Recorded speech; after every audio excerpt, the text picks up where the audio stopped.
Jacket দেন। একটা ছেলে ডুবতেছে মানে একটা লাইফ জ্যাকেট দেন। একটা ছেলে ডুবে যাচ্ছে। আর দেন লাইফ জ্যাকেট দেন। ভয়ঙ্কর এক দৃশ্যের সম্মুখীন হলাম আমরা।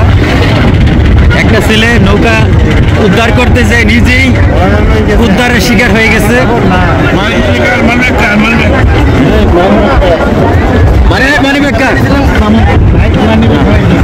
না, উনি দায়িত্ব পালন করে সবকিছু ভিজে ফেলাই কিছু উদ্ধার করার জন্য। একজন লোক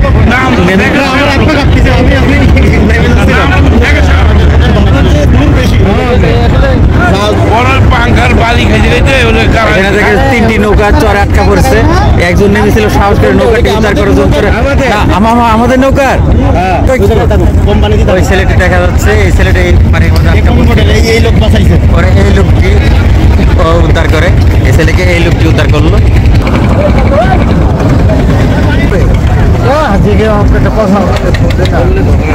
তিনটি নৌকা আটকেছে। এই যে একটা দেখা যাচ্ছে, এরা আটকা পড়ছে চলে। অনেকেই নৌকা থেকে নেমে গেছে। কোনখানে কোনটুকু পানি বেশি আছে ওই দিক দিয়ে নৌকাটুকু।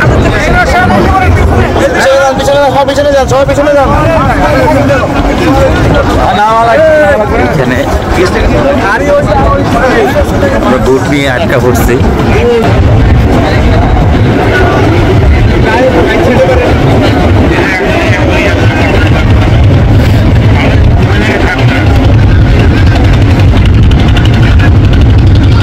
কি উপায়?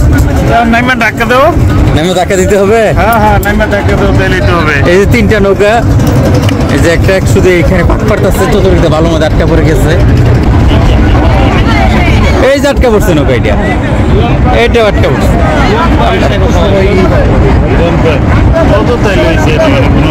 আমরা সকালে ওই যে দূরের ওই জাহাজ থেকে এই নৌকাটি নিয়ে হিরণ পয়েন্টের উদ্দেশ্যে আসছিলাম।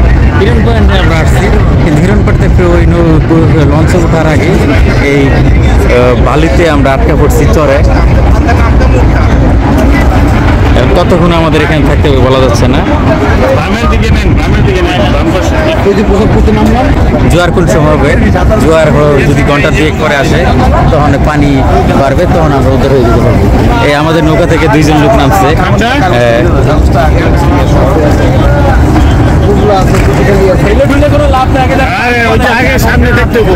ওই যে আরেকটা নৌকা আসলো হিরণ পয়েন্ট থেকে, ওই নৌকাটা দিয়ে যেতে পারে কিনা ওই পাশে।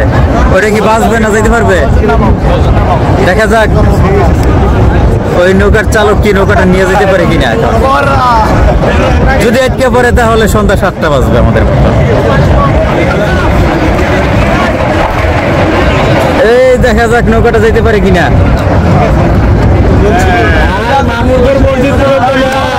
আটকা পড়ে গেছে নৌকা, আমাদের মতন আটকা পড়ে গেল।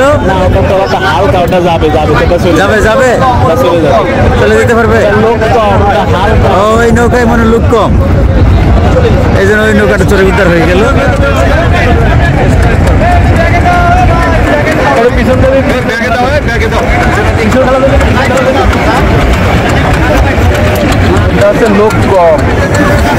লোক কম হলে কি হবে? তারপর আটকা পড়ে গেল ওই নৌকাটা।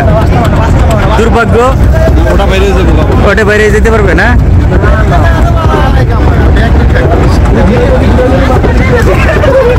এই দুইজন লোক নাইমা আমাদেরকে নৌকার একটু পিছনে নিল, চর আটকা পড়ছিল যে, তো তারা একবার ফুল ভিজে গেছে।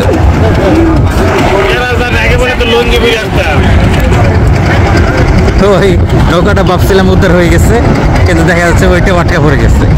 আমাদের শিপটা দেখা যাচ্ছে জাহাজ ওই দূরে, সম্ভবত 1 কিলোমিটার হবে।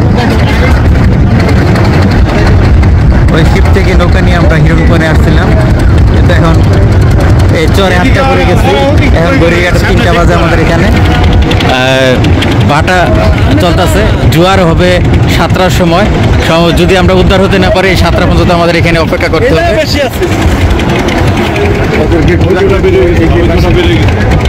ওই নৌকাটি এটা উদ্ধার হইল কিনা দেখি, চেষ্টা করতেছে ওইটা নৌকার মাঝি।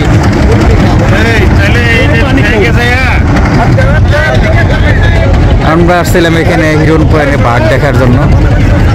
ওই নৌকাটা আটকে দেখা যাচ্ছে। কয়েকজন নৌকা থেকে নামছে নৌকাটি উদ্ধার করার জন্য।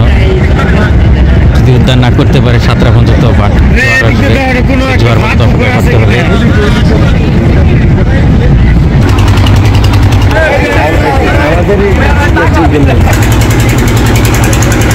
এখানে 5টি নৌকা আটকা পড়ে গেছে চরে বালিতে। চরে নামাও, খালি টলার কি বেরোবে, খালি টলার। এখানে আটকা পড়ে গেছি হিরণ পয়েন্ট আসার পথে। এখানে ভাটকা চলতেছে, জোয়ার আসলে আবার উত্তর হতে পারবো। এখন ঘড়ি কাটা 3টা বাজে, 7টার সময় জোয়ার আসবে। শুধু আমরা একা আটকা পড়ছি না, 3-4টে নৌকা এখানে আটকা পড়ছে। জামাল ভাই, এখন কি উদ্ধার কেমন হবে? সবাই নামেন, সাঁতরে সাঁতরে যাই, খালি সবাই নামে মনে হয় সাঁতরে যেতে হবে। ওই দূরে জাহাজ দেখা যাচ্ছে, ওই জাহাজ 5 কিলোমিটার সাঁতরে তো যাওয়া অনেকের সম্ভব না। তাহলে কি 7টা পর্যন্ত এখানে অপেক্ষা করতে হবে আমাদের?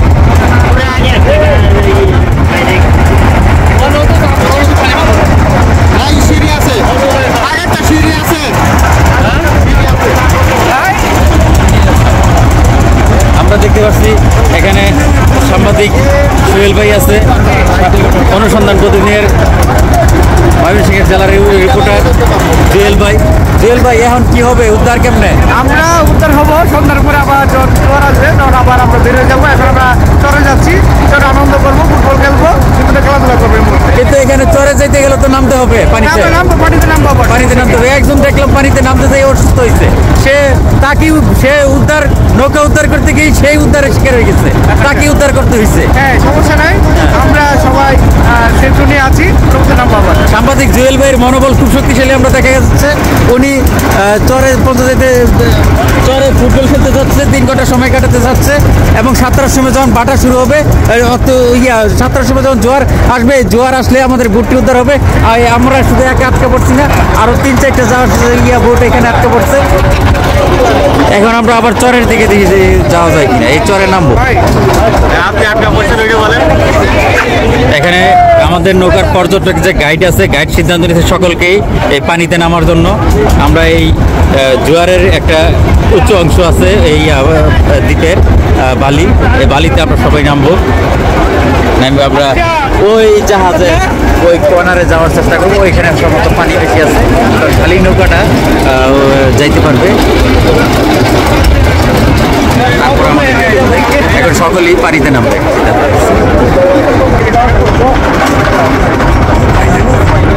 ট্রলারটি এক সাইডে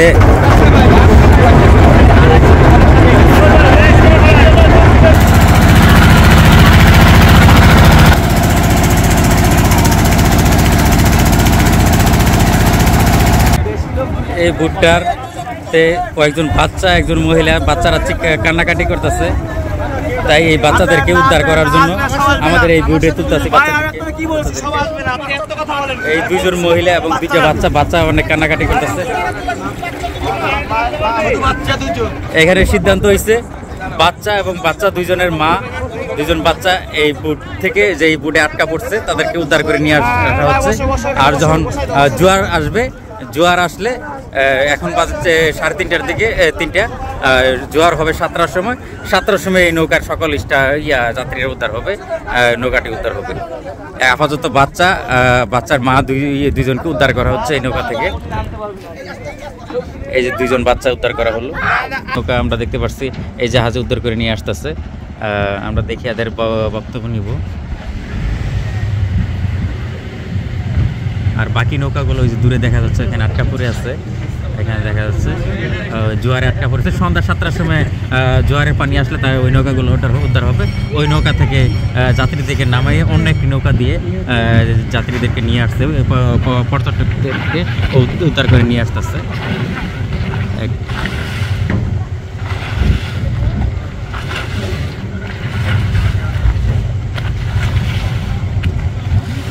একজন হাত ইশারা দিয়ে বোঝাচ্ছে উদ্ধার হয়েছে। এখানে একটি বিরল এক ঘটনার সাক্ষী হয়ে দাঁড়ালো। একজন যাত্রী আমরা দেখতে পাচ্ছি মাঝখানে ভিডিওতে আপনারা দেখতে পাচ্ছেন, একজন আমাদের উদ্ধার করতে যে একজন উদ্ধারের শিকার হয়ে গেছিল টিমের একজন পর্যটক। এরা উদ্ধার হয়েছে, উদ্ধার হওয়ার অনুভূতিটুকু প্রকাশ করতেছে আমরা দেখতে পাচ্ছি। উদ্ধার হওয়ার অনুভূতিটুকু এরা আনন্দের সঙ্গে প্রকাশ করতেছে। এক কঠিন এক বিরল এক মুহূর্তের সাক্ষী হয়েছিল আপনারা দেখতে পাচ্ছেন। 5টি নৌকা জোয়ারে আটকা পড়ে গেছিল। এখন এই জাহাজ থেকে একটি একটি করে নৌকা যাইয়া তাদেরকে উদ্ধার করে নিয়ে আসতেছে। আর বাকি নৌকাটি দূরে দেওয়া যাচ্ছে, ওই নৌকা চরে আটকা পড়ে গেছে, আটকা আছে। জুয়েল ভাই, আপনার অনুভূতিটুকু বলেন। অসাধারণ অনুভূতি, খুবই একটা ভয়ঙ্কর প্রতিকূল অবস্থা ছিল, কিন্তু অনুভূতিটা অসাধারণ। যেমন ভাই এটা হলো ভয়ঙ্কর সুন্দর, ঠিক আছে, ভয়ঙ্কর সুন্দর, ভয় পাইছি তাই না?